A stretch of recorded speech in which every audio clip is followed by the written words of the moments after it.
Well, again, welcome. My name is Christine Laughter, and I am the director of the Kinship Lending Program at Change Labs. And we thank you for joining us today for today's presentation. But before we get started, I do want to share with a little bit about Change Labs with everyone. So Change Labs, as you know, we are here growing future Native change makers on the Navajo Nation and in the surrounding areas. We do have members who are part of the Hopi Nation. We have members who are part of the Laguna Pueblo and other tribes within the area participate in different events that we have. So we welcome you. So we provide creative workspace, tools, resources, and knowledge for entrepreneurs at Change Labs.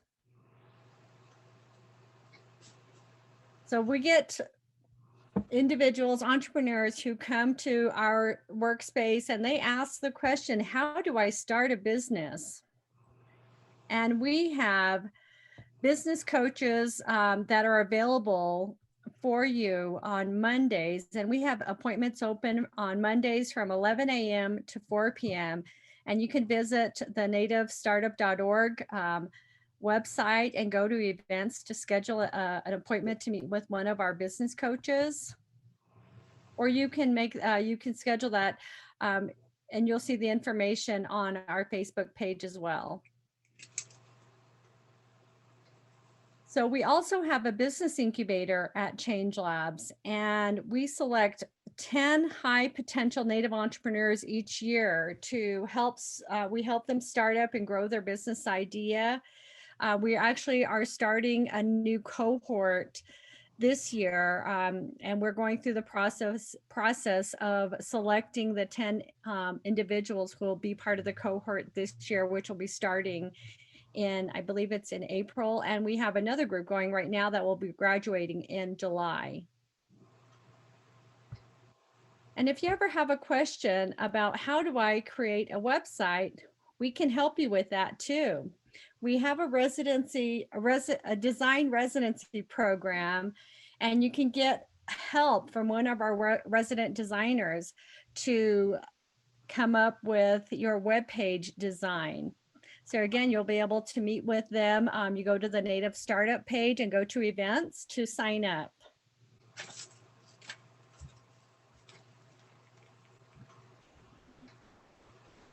And then you can come to the Change Labs YouTube page. You'll find more than 30 videos covering social media strategy, how to build a simple website.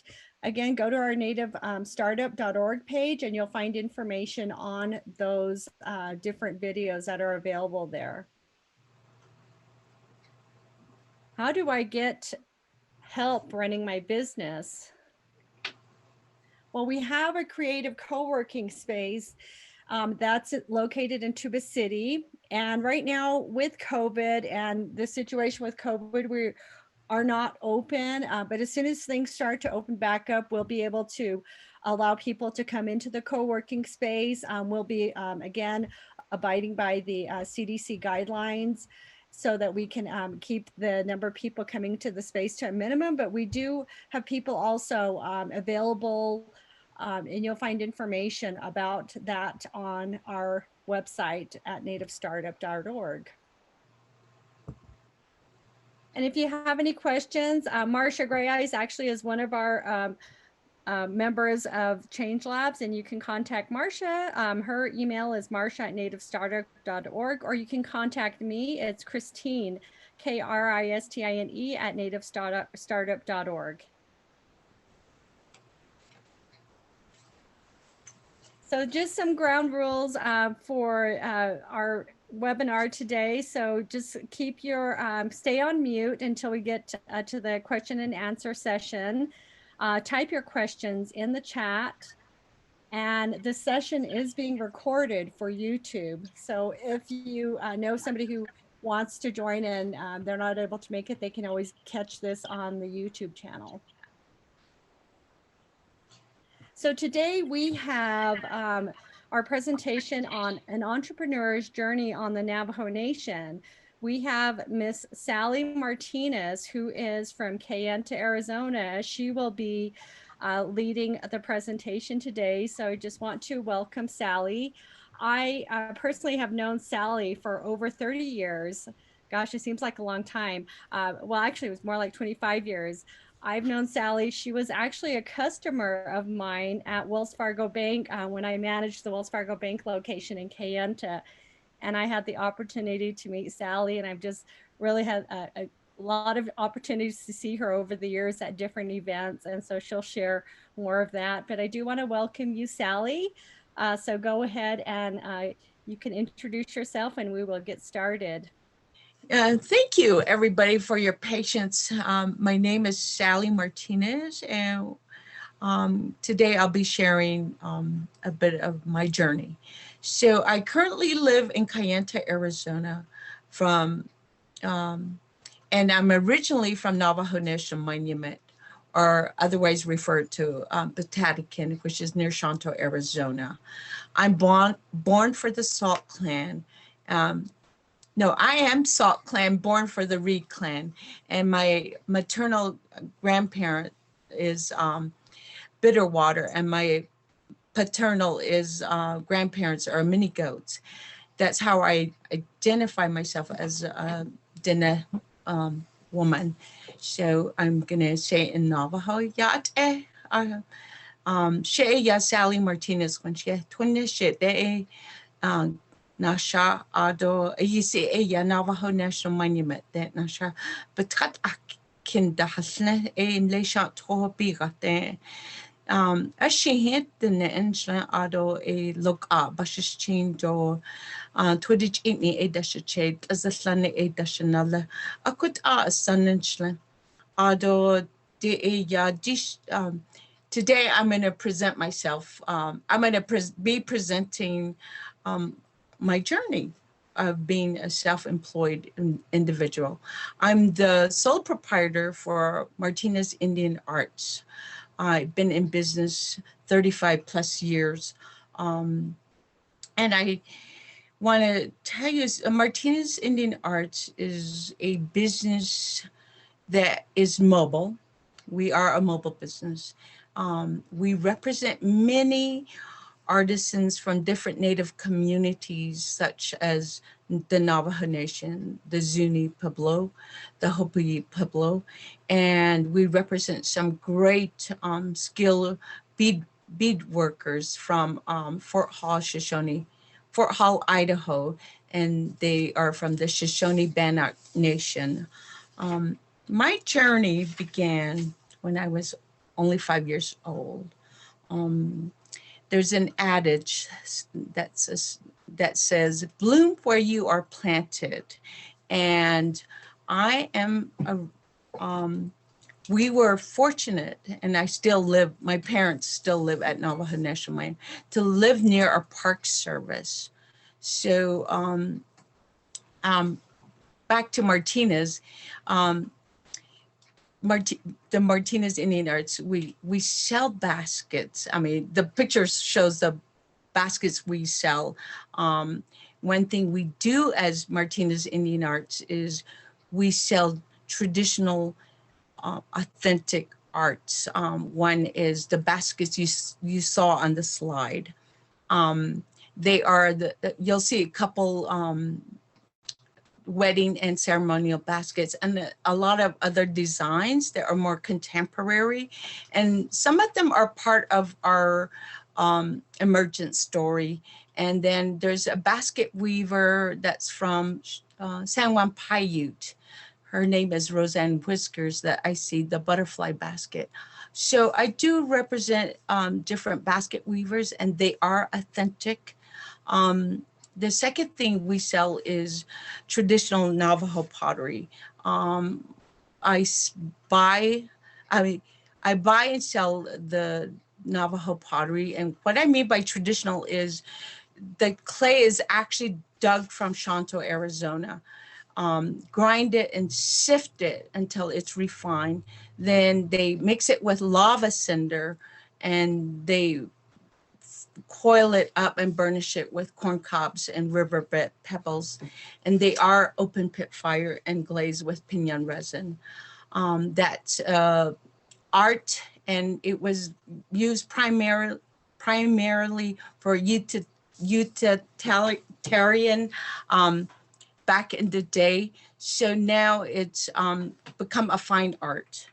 And then the other community I represent is Navajo weavers, and then of course jewelry, sterling silver jewelry, and beadwork.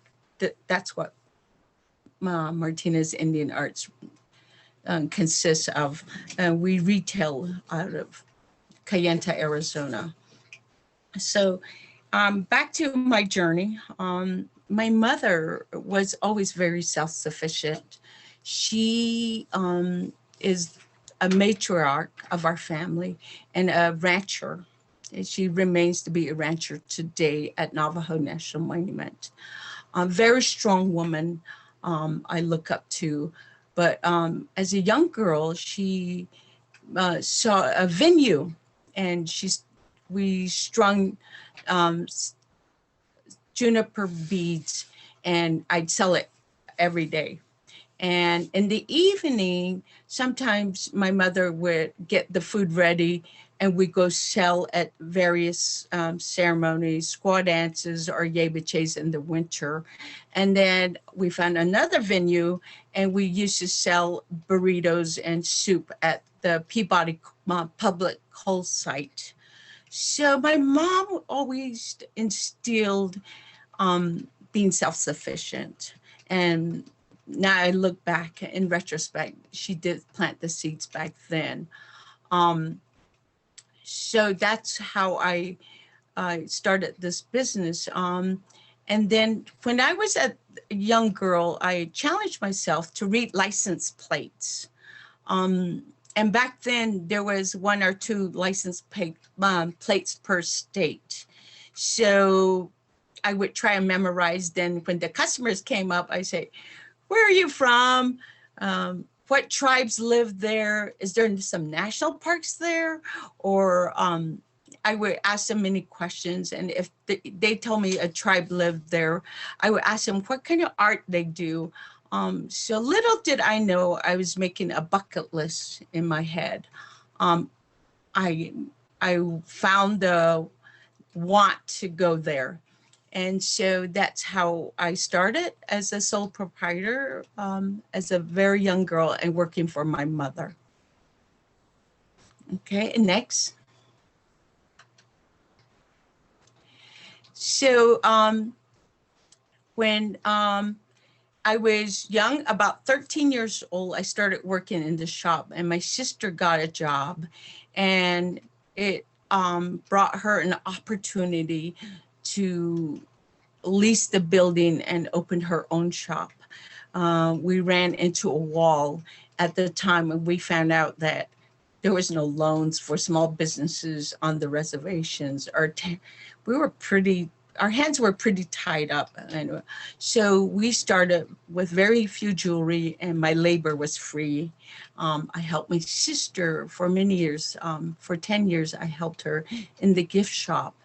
But along the way, after I finished my secondary school, I applied for the University of Arizona. For the next 3 years, I spent my years studying business management. My bucket list and the gift shop took precedent over my education. I left U of A and came back home.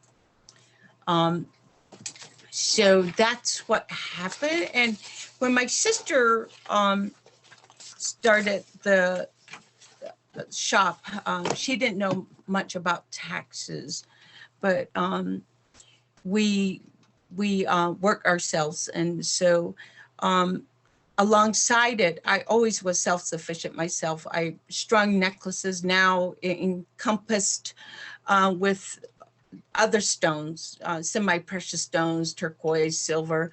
So instead of just doing juniper necklaces, I did more expensive necklaces. And my sister and I would find a show or say, hey, where do you want to go next? And we learned that a business can be mobile, retailing Indian art. And one of the first shows we did was Chicago, Illinois in November. It's a powwow. It used to be a major powwow. And that's how we became more mobile. And the gift shop was always there. And so, back to this tragedy hit us, hit our family in 1990. And my tragedy hit us, and so I was, as a family member, stepped forward and became responsible for. I started managing a shop, and because I was still a sole proprietor on my business, I just stepped into the managerial position of managing the shop at Navajo National Monument. And quickly I learned it was seasonal. So, and then quickly I learned I need help. So I had to hire additional help. In turn, I wanted to make the business transparent as far as filing taxes. So I had many questions. I researched and I thought, you know, how do I run a store with employees? So I turned to a CPA, and I found out that was going to help me with the paperwork. I learned to manage the gift shop and become very transparent with my records. Since I was only a manager, I ran the store for 10 years. And I always, on the other hand, I always remain a sole proprietor with my little business, which is Martinez Indian Arts. And that's how I came to terms on filing taxes. There's monthly taxes for employer. There's quarterly reports to be done, and then filing the partnership papers, etc. So there I had to hire a CPA. But on the other hand, I remained a sole proprietor, so I always had a Schedule C supplementing my 1040. That's what I started doing so I had two businesses running, one as a manager for the gift shop and making it transparent, and being an employer and applying for a federal employee ID number, which stands for FEIN number.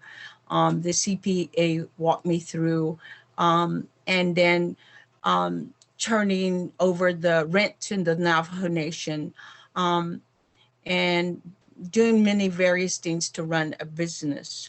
That's what I started learning about taxes, and a lot I learned to research and understand what something meant. Then that's how I started doing my taxes. Okay. And next. This photo shows our traditional Navajo potters. This is more, it falls under the category of folk art with the Navajo pottery. There are more fun pieces, and there are collectors across the country that strictly collects folk art, not just from the Native communities, but other folk artisans. Especially in Kentucky or Arkansas, there are folk artisans that carve things out of wood or steel. Many different mediums are used, and these are the Navajo pottery that's made into folk art. And this particular artist is Elizabeth Minigoats. She does a fine example of folk artists, and she is renowned for her work. if you Google Elizabeth Minigoats, you'll know she resides in Shanto, Arizona. And Shanto is an area of Navajo pottery. That's the hub of the Navajo Nation that produces Navajo pottery. And come to find out, in retrospect, our area is very traditional, and therefore I want to inspire traditional artisans. Okay, next. So this, you can do another one, that one, right? Next one. So because of me being mobile, I learned I'm planting seeds across the country. I would talk about the artwork and where my people are from and where these artisans are coming from, and that our artwork is alive and well, educating people about our artisans and our culture. And not that's how I feel like I'm planting seeds across the country and establishing and creating new collectors, because I learned that people collect art, and I feel like the Native community needs to be voiced out there. And I feel like my job is to show the wonderful skilled artisans I come from. Next. Okay, so it sounds all glory, but there is many struggles of being self-employed. I was a roadside vendor along the time I was managing the gift shop at Navajo National Monument. So remember, I said I was serving as a manager for the gift shop, and then I was a sole proprietor for Martinez Indian Arts. My venue was closed due to the fact that ADOT from Kayenta told me that I was a road hazard. So I tried looking for other sites along the road that would be a good site to open a little roadside vending. I found out people are more territorial. You have to be from the area in order to have a roadside vending. And then second, that was my problem, that the venue was not open. And then it commands, being self-employed commands a lot of work. You don't have a clock in time, you have no structure, it commands long hours. So many times you're awake very early, and you wake up, get your booth in the truck, put your inventory in and go off, and the heat is there and the wind might come, and there's many elements that could be not good for the day. But and the other thing is buying from local artisans. I found out that you have no concrete lines as far as, like, I could be having dinner with my family or could be asleep and some artist calls me and says, oh, I have a rug waiting, or Sally, I finished your pottery, or your earrings, I finished all 10. Can I come in? And it's 9:30 p.m. and you have to make time because you know these people need their income at that moment. So that's one thing I've learned is one of the struggles of self-employment. The second thing is you never know your income, and it's very variable. So one day you could make $0 and next day you could make $500. So one of the strong points and the things I emphasize is if you want to be self-employed, are you financially disciplined? That's one question I ask, because otherwise the waves come in and then the waves go away. So please, if you take anything from me today, are you financially disciplined? I always emphasize that. Okay. And next, oh, the other thing, the last thing, I'm sorry, was one of the struggles was the fact that I did find a small little spot, a retail spot locally, and because of politics, I didn't get the spot, and the space still remains vacant. And I find that to be part of the struggles of being local. Okay. And next. So back to paying taxes. This is very important for me because when you become transparent,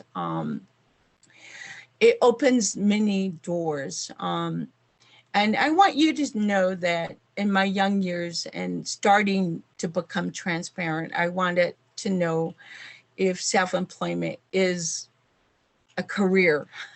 At the time I was like, how do I know I'm gonna have Social Security or retirement benefits when I get older?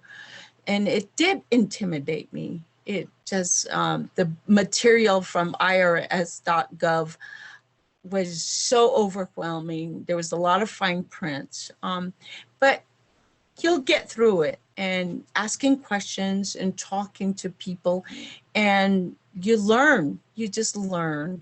The first couple of years I filed a simple form, and it was rather easy, and I did it on my own. I was like, oh, I could do this. So, and then I read that one of the most important thing is record keeping. And so, record keeping was a must. So I wanted to reiterate that record keeping is a must. The taxes is a record of my employment. So if anybody says, are you self-employed? What's your business name? And you turn around and say Martinez Indian Arts here, and my Schedule C shows that from my income tax, it shows that I was employed, and this is my income. And then the second part is the retirement benefits for self-employed people. It's called a Schedule SE, and is part of the supplements for the income tax papers you file. So the first 2 pages of 1040 are usually about your income. The second one is usually Schedule C, which shows the profit and loss of your income, of your business. That's where you make your business transparent. And the other one is the Form SE tax, and that's the self-employment tax. And it's the benefits for your retirement, and your disability benefit is part of that, and your survival benefits in case something happens. Your kids or spouse can claim the benefits from there. And of course, your hospital insurance is Medicare. These are things that are part of the self-employment tax.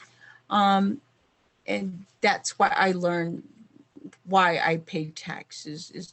These are two important things.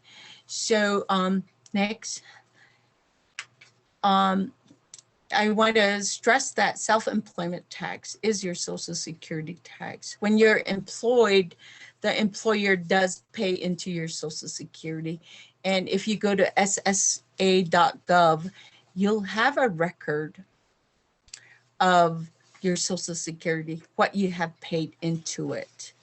As a self-employed person, that's what takes a good chunk of your taxes you pay is for your Social Security tax, and that's Form SE.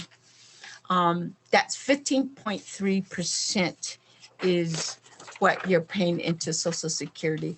If you're employed by another company, 15.3% does go into your account, but your employer pays half, which is 7.65, and the other 7.65 comes out of your check. So I want to say that being self-employed, you pay the full 15.3%, and that's why your taxes looks larger. And if you start preparing, I found out talking to Social Security office, and if you ever want to file on disability, or if you want to ever file for your claims for your Social Security, you do need to pay, have worked 10 years or equivalent to 40 credits. So every quarter is 1 credit. So in 1 year, you can, if you've worked the full year, you have 4 credits for that year. In other words, if you work off and on and over time, you need at least 10 years to be eligible for those benefits. And then Medicare is very important. It's a supplement to your insurance when you get older. And then also survivor benefits. When tragic hit, that's when I learned what survivor benefits was. It leaves the kid not ready for financially. So please understand why you're paying more into your taxes. And one of the biggest part of it is your 15.3% is going to Social Security. Then I read early on that you can start paying into your Social Security with as little as $400 a year. You don't need to file $10,000 and then find out, you know, many people think even the local small little tiny business burritos can file for Social Security, can pay into their benefits. And I want to stress that that's very important. And to become financially sound, you need to understand what's your later years going to look like. The long-term goals, aside from Social Security, I've learned you can open your own 401k or your Roth 401. You can supplement your Social Security with a Roth. And that's why I always ask, are you financially disciplined? And please research 401k or Roth 401. And I believe Roth 401 means you pay taxes now, and when you withdraw it and you're making less money, yeah, you're not being taxed again. I'm not here as a tax consultant. I'm just sharing my knowledge today. Please don't mark my words that I'm a tax consultant. I'm just sharing my knowledge. And then the other thing is unemployment taxes. Self-employed do not pay into unemployment taxes. That's unfortunate, but then it would cause chaos. Imagine if you have a seasonal business and you're self-employed, that you can jump on board and file for unemployment. The whole system would break down. So self-employed cannot claim unemployment taxes. And I want to reiterate that you don't pay into unemployment taxes, okay? So don't feel like you're being cheated. You're not paying into it and you're not eligible for it. Is that clear? So, and I'll talk about unemployment taxes later on during the pandemic, okay? Okay, next.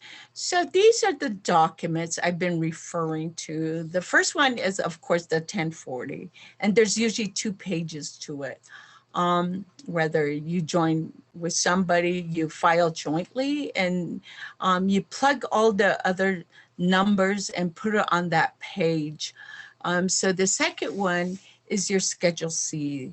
which is essentially like a profit and loss statement.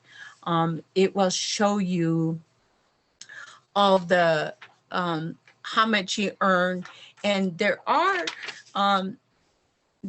many expenses you can write off. And I want you to know that just because you make $20,000 doesn't mean you're going to pay taxes on $20,000. The IRS allows you to write off many expenses. And Part 2 of Schedule C on that page shows you some of the expenses. And you can also go to irs.gov and find out what pertains to your business. As for me, my write-offs is my cost of goods, of course. So all the checks I write to artisans, or the stuff I write for my inventory, is one big write-off. Second, the expenses that pertain to me and are my write-offs is my mileage. And my understanding, and please don't mark my words, please consult with your tax consultant, is it's either or. Okay, so as far as your truck expense, it's either mileage or the whole expense of repair bills, fuel, and many other things that go along with buying tires. And many people try to write off both. IRS does not allow it, but please consult with your tax consultant with that. But mine is mileage. Second is my supplies. The supplies encompass bags, plastic bags, anything from the duster, papers, pens, price tags, you name it. Those are all my supplies that I used for my retail business. The rug tags, anything, packaging material, anything that makes the income for my business, those are all under supplies. Since I'm a mobile business, I acquire lodging. Lodging is hotels. So once I leave from here, I start collecting receipts. And it can be very simple as far as collecting receipts. On my receipts, in my envelope, as if you can see, can you see, Christine? No, okay. I write on my envelope on the left corner, I write the date I'm leaving on the trip and the date that I come back from the trip and to where I'm going. And then I write down the starting mileage and the ending mileage. So I subtract that and I get my miles that I've traveled for business. So in the receipt envelope, I put in the parking receipts, the lodging, the food receipts, and I just put the gas receipts to verify that I did go on this trip. I can't write it off. Remember, I can't be redundant and take gas receipts also. So, but I just gather it and keep it to show that I was in Denver, Colorado, or wherever my trip encompasses. Okay, so that leaves for that's my meals, my parking, and one of the biggest expense I have is booth fees. When I go to these shows, I have to pay for the booth fee, and it can be as little as $75 or as much as $700 for the weekend or for the week. That's a total write-off. So please be aware of that. My other thing is my cell phone. It's very important and it pertains to business. Artisans call me, booth fee, hosts call me, booth call me. So it is a write-off. And then the internet That's how I find my shows. So therefore it's a write-off. My postage and shipping is a write-off.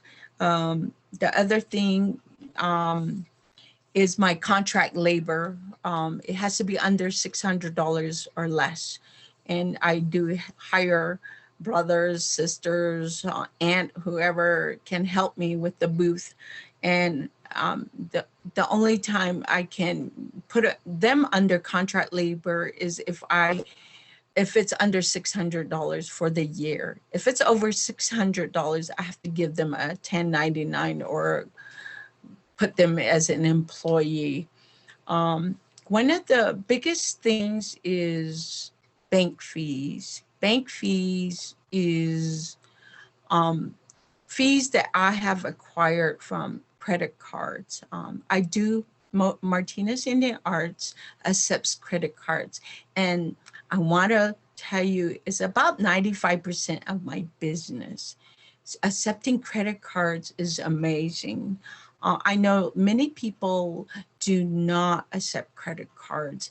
And about 25 years ago, it was hard for mobile business to accept credit cards. More recently, Square. Square is one of the biggest little app you can download and buy the device at Best Buy, and you're good to open up your business tomorrow. And there are fees, and with Square, I believe it's 2.75 or 2.79. My numbers might not be right. And I bank with Wells Fargo to accept credit cards. They are my credit card merchant.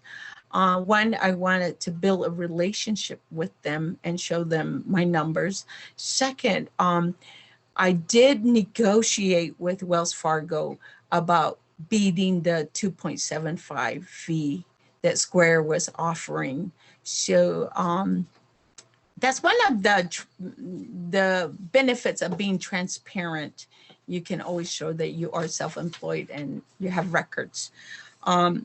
So those are the fees. I'm not sure with Square. I always kind of dabble and watch people use Square. So how do they write off their bank fees? And I sit and wonder, because do you write how much it was actually deposited in your account and how much Square took? So every day it would encompass that every day you write down your booth, how much was supposed to be deposited into your account, the fees, and minus what the actual amount was and the fees.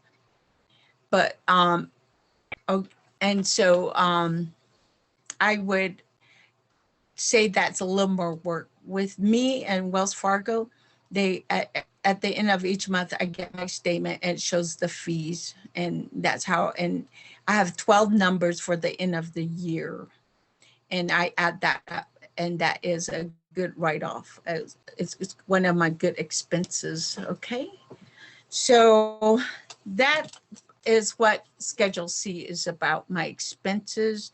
And then the IRS, I learned, is concerned about the amount you make before taxes.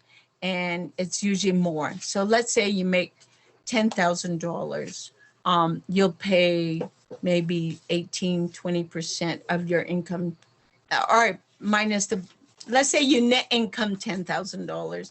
So the bank, the taxes might take $2,000, and so your real net income is $8,000, and that's a notion. Many people think, oh, I made $10,000, but yet they forget to expense out the taxes and the Social Security they paid. So in actuality, you'll only earn $8,000, and you should be concerned about what you net at the end after taxes. That's just a little tidbit from me personally, how I look at finances, okay? And so I think the next form, okay. So the next form was supposed to be about the schedule SE, and that's where you file your Social Security, and that will be where you pay the 15.3%.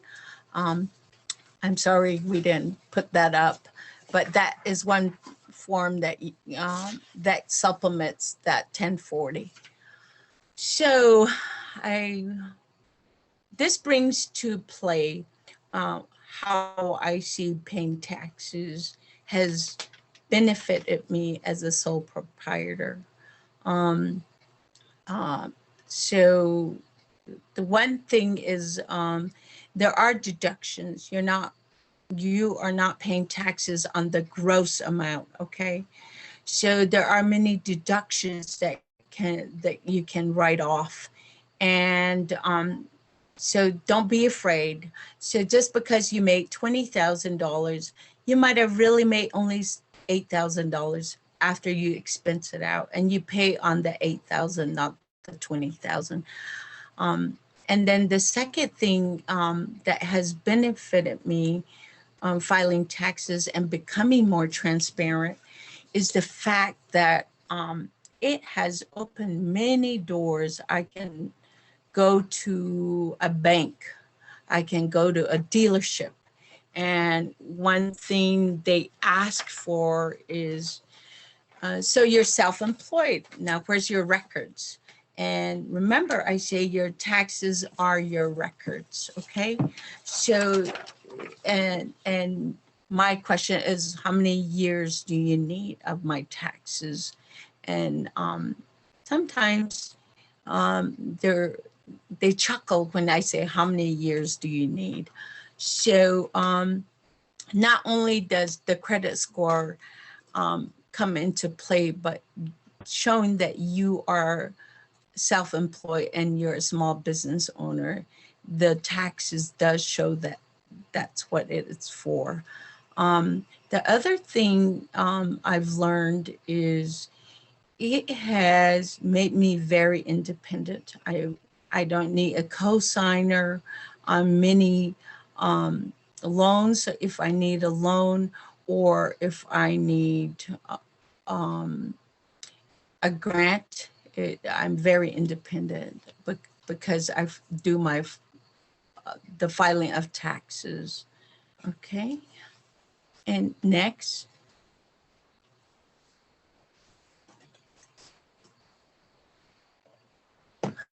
So the next slide shows as a small business owner, what taxes do you need to file? And like I said, I'm not an expert on taxes, and I want to waive that right, okay? These are mere suggestions, and the 5 taxes that a business needs to file, and not all 5 has to pertain to you. Out of the 5, three of the taxes I need to pay pertain to me, Martinez Indian Arts. So the 5 general types of taxes that a business might pay is, of course, your income taxes, and that's the 1040. The second is the estimated taxes, and we are America, or United States. We are based on pay-as-you-go tax system. So in other words, if you get paid by an employer, you'll notice that they deducted all the taxes already. But being self-employed, you need to pay estimated taxes that will lessen the burden at the end of the year. You don't necessarily, but notice I said lessen the burden, that you don't write a big check at the end of the year. So estimated taxes are due every quarter. You kind of project how much you made or how much you made so far that year. And then a tax consultant can get your estimated taxes ready, and you just throw in a check with it and send it. It is, the first one's due April 15th for that year. And then the second one's due July 15th. The next one is September 15th. And the last one due is January 15th of the following year. And my tidbit for that from me, and I hope you learn about estimated taxes, is to lessen your burden and to take advantage of paying estimated taxes. And thirdly, I have to emphasize again the self-employment taxes. That is your self-employed retirement funds. So as you get older, you need to understand retirement, and that's the third, and that comes as a supplement to your income taxes. And if you're in, the fourth one is employment taxes, and it doesn't pertain to Martinez Indian Arts because I do not have employees. But if you have employees, there are many different taxes to pay. One is the 940, which is the federal taxes for the employees, 941, the FUTA tax, and all that is due. FUTA is self-employment. But I'm not going to go into that, but if you have employees, that does pertain to you. You need to file those. And lastly is the excise tax. It's more for manufacturers or truckers or airlines. It pertains to fuel taxes, tobacco taxes, or manufacturers. I don't know much about it because Martinez Indian Arts does not need to file that. Okay, so next. So I wanted to, okay, so this slide just tells you what I just talked about. And the third one, the self-employment tax, if you notice, it does pay into your Social Security and Medicare. And it's like I say, it contributes to your Social Security. And you can start as little as $400. Please remember that. And I believe that is what covers this slide, okay? And then, so fast forward to COVID. So unfortunately, we had a pandemic last year, and it's still going on now. And many self-employed business have suffered. I personally suffered because my business is based on people gathering and people, my audience is the public, and the more the merrier is my business. And so I found out that my federal taxes and my Schedule C and all that was very important. One, the stimulus had records that I was self-employed, so I got a stimulus check. Second, there was unemployment benefits that was offered under PUA. And normally, the small businesses do not apply for unemployment. We do not pay into it. Therefore, we're not allowed to file claims. But I actually feel like the government, it was a gift. Under PUA, self-employed individuals were allowed to file unemployment. And the first thing they ask is for your tax records and your Schedule C to show your transparency that you were employing yourself, okay? And lastly is the grants. With the Navajo Nation, they did offer under Hardship Act grants for small businesses and artisans. Again, the taxes, they if you file under small business and you are asking for a grant to help you, the first thing they ask is for taxes, and they ask for your Schedule C.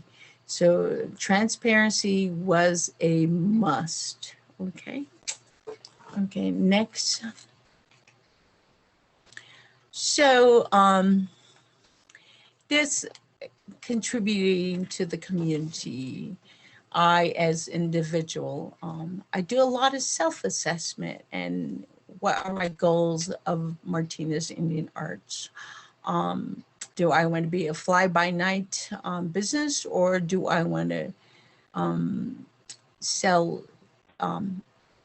quality arts? And my mission is to sell traditional arts and traditional pottery and weavings and collectible jewelry that I feel like I contribute to the community by working with many artisans, and not just working with them, but educating some of them to try out and go and retail their own wares, or to do e-commerce, build a website. Let's see where you can make more money for your art. And then there's some that just like to wholesale to some retail business, and many of our people choose that route. And then I tell other artisans to go out and retail some of their art, educate them what's marketable. A purple color in a rug is not marketable. So I have to tell them, take it from, if you remove this, or if I kind of educate them what regional rugs mean, and what area they're from, and teach them about colors and what the customers are looking for. So I feel like I'm very integral to the community of artisans, and to try and keep it alive here on the nation. And I go to Zuni, I go to Hopi. So, and then I want to continue planting seeds, as I put it. That is educating customers, establishing customers, and keep the traditional forms of artistry alive, not just have simple shortcut methods. One of the shortcuts for Navajo pottery is pouring a mold or buying white pottery that's already molded and just etching on them. I want to represent the people that that make the traditional crafts, arts. So that's what I would like. And artisans, a lot of them are from a traditional lifestyle, and I really, really appreciate our culture being our tribe and other tribes and Zuni and Hopi, that they keep their livelihood on the reservation, and to really emphasize the adage, bloom where you are planted. And I feel like this is very important. This is how I contribute to the community. And next.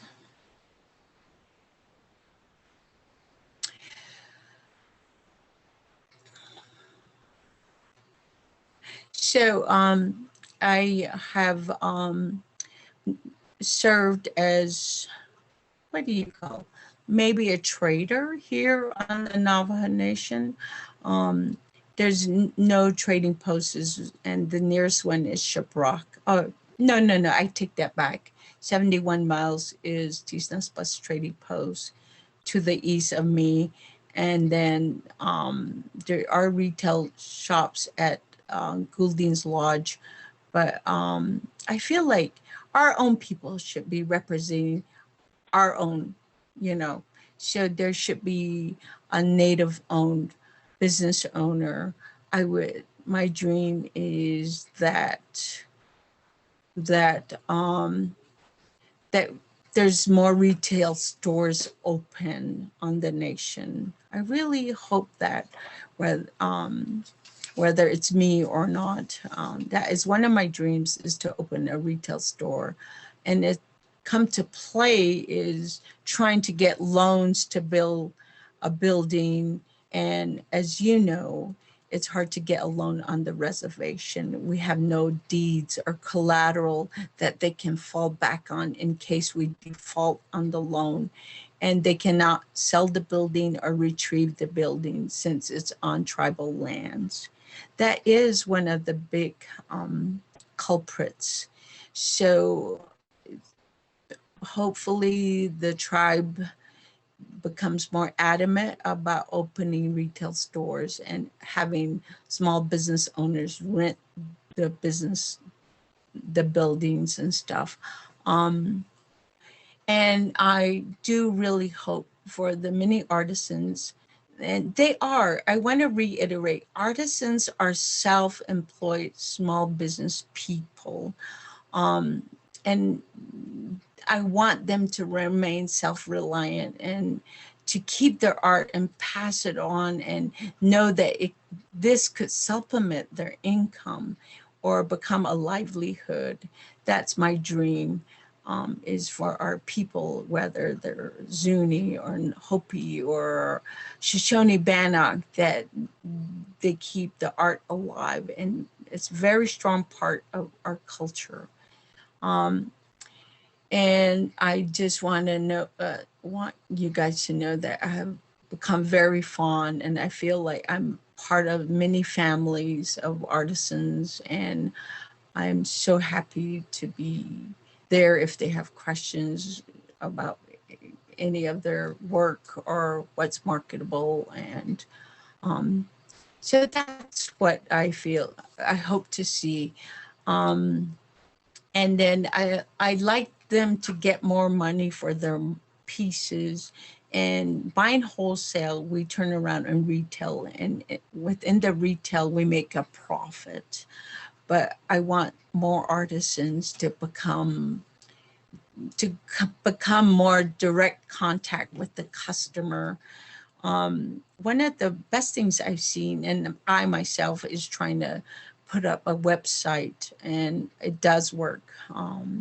So hats off to many artisans that are using that venue. The other thing is, if you take anything from me today, I want you to start planning for your retirement. Like I said, pay your taxes, and the biggest part of it is Social Security. 15.3% goes to Social Security. And then you have the option to also open your own 401k.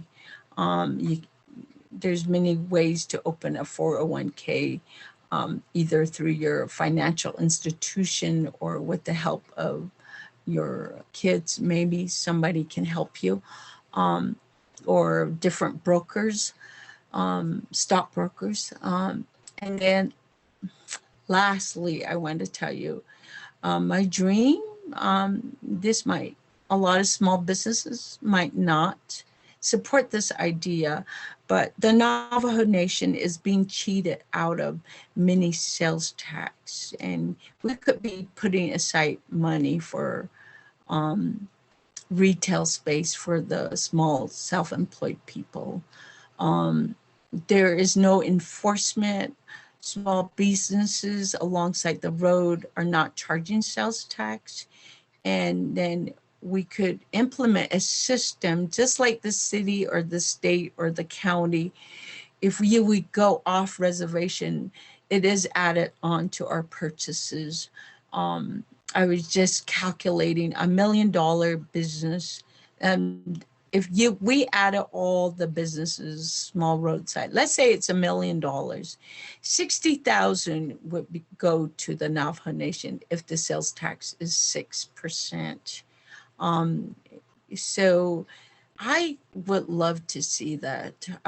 In my dream, in my lifetime, I would like the Navajo Nation to have a sales tax system for small businesses, and enforce it. That's the key, enforcement. How do you enforce it? Do you need a team, etc.? If I go to Cave Creek, Arizona, you need a city tax for the year. Then within 30 days, after 30 days, they want you to file your paperwork, how much sales tax, and write them a check. And then at that point, the state wants their share. So this all requires some paperwork, but like I said, 2-3 times, it's difficult, but you'll get the gist of it. These are my dreams for personally. And any questions out there?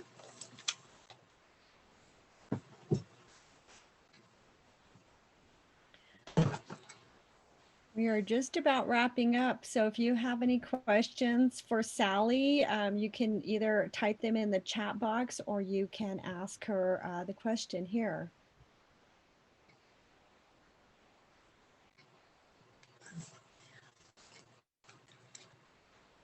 Hi, Sally. Oh, thank you. Thank you. Hi, Sally. This is Arlene. Can you hear me? Yes, I do. Hi, Arlene. That's it.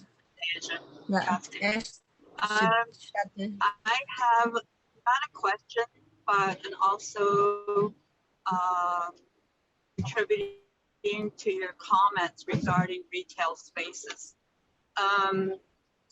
As being a member of the Economic Development Board in Shanto area, we yes have come a long ways with retail for economic development for retail shops. A lot of the problems that I know as far as retail stores is the political part is there is no understanding of rental fees or rental space or how to go about to set up a kind of like guidelines for if there was such buildings provided out there. So yeah. My research was with the Page community off the reservation, and they go by per square footage for rental spaces. And based off of that, we are setting up with our economic development at Shanto to entertain the idea to develop retail spaces and also set up guidelines of what the rental would be, what is fair to the artisans and what is fair also to the Shanto chapter or the government entity that sets up the these retail spaces, because you have to put into some of the factors that go into that is not only do we set up buildings with grants and Navajo Nation funding, but we do also use resources like loans that we have to pay back and some other costs that go into it. So in order for us to get our money's worth out of it and be able to pay our bills too, we have to set up a fair market for retail space. That's the only thing I wanted to comment on, but I thank you, Sally, for sharing. We've been lifelong friends, and we've shared a lot of the experiences that you've had. But at the same time, we've traveled different roads, but thank you for sharing. Thank you, Christine, for allowing her to share. Thank you. Well, I have a little tidbit on that. Reading, I learned that a successful business generally is making more than 10% of gross profit. So let's say you make $100,000, and by the time you net income it, it's considered successful if it's over $10,000. I mean, if your net income is over 10% of 100, I mean 10% of the 100,000. So let's say Walmart made $1 million or etc., and their net income is only about less than 10%. So that might come into play as rent charges. You being self-employed, Arlene, you understand what rent is, but come to play, I think you should understand your expenses and your, the Shanto chapter, what expenses and then what is good. I think there's a medium point, or you can charge, and many of the small businesses, like I can go to a show and it's $700 for the weekend.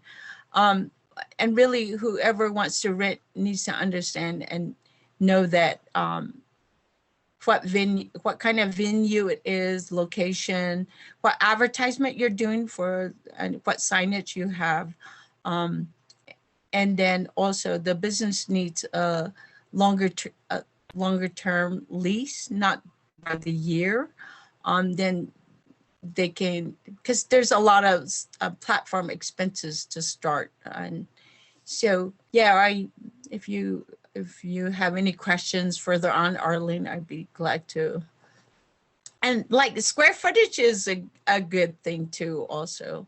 And then how you advertise for the retail space is very important. Being self-employed, we like advertisement, or okay. Yeah, thank you, Sally. Mm-hmm. Sally, there is a question from Okay. Deborah Saliago. Her question, she says, I drive by the roadside jewelry stands and wonder what the average income is. How lucrative is your business? If you don't mind my asking a personal question. Okay, so I no longer am a roadside business, but I'm a mobile business, and being mobile, I assess more audience, more potential customers. That's my audience, potential customers. One important thing I would say, and I will tell you, is location, location, location. If the roadside vending is a great location and you advertise it well or have signage, you can make good money. If the way you would project it is, what's the season like?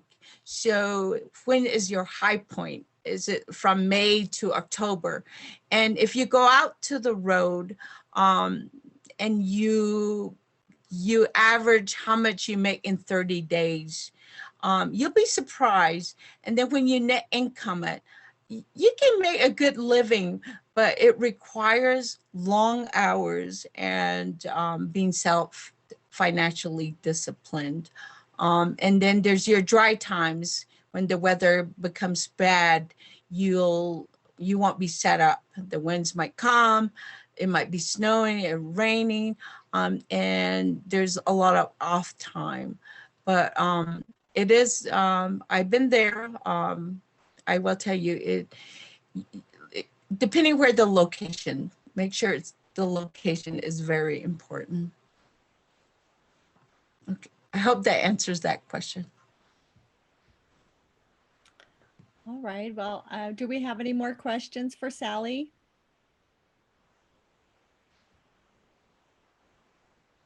Well, thank you, Deborah.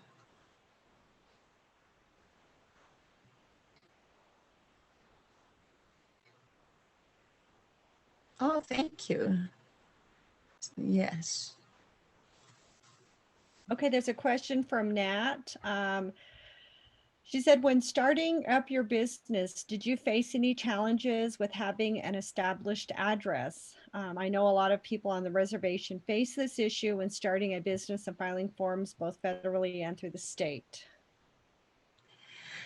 uh, at the state level and the federal level, they do take post office box address. I never had a problem. No, an address, I never ran into that problem. I, so I don't know. Okay. All right, I think that is it. And we're kind of coming down to the wire, but I just want to say thank you to Sally for a wonderful presentation. I'm just reading through and you have a lot of positive feedback for your presentation, Sally. And I just continue to look forward to working with you and learning more about what you're doing. And again, this presentation is being recorded, so it should be up on the YouTube, the Change Labs YouTube channel the next day or so. So you can take a look at that there. And the next item I do want to share is, where is it?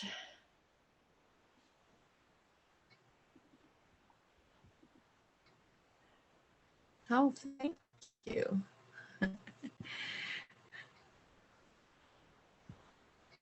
Christine? Yes. So I can be reached at, I have a Facebook page if you have, and you can message me. I'm on Messenger if anybody has any questions from this. I could try and guide you in a direction is what I could do. Okay. And everyone, Sally's Facebook page would be under Sally Martinez, right? Correct. Yes. Okay. So under Sally Martinez and SALLY for Sally. Yes. Thank you, Sally.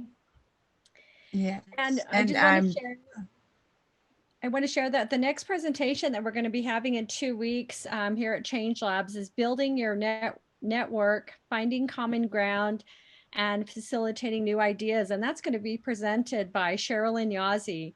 Sherilyn is a farmer and she owns coffee pot farms out of the Dilcon area. So we're really hoping that you'll be able to come and join us for that presentation and learn about what Sherilyn's journey is and what she's doing. I think would be a great opportunity to hear from her as well. Oh, I see a couple of messages. Let me just check those messages here. Okay, the question from Andrea, well, let me go back to Eleanor is, do you do e-commerce, Sally? Do you sell anything on your Facebook page? Presently, I'm working on a website where we're in the process of editing the photos and describing what product we have.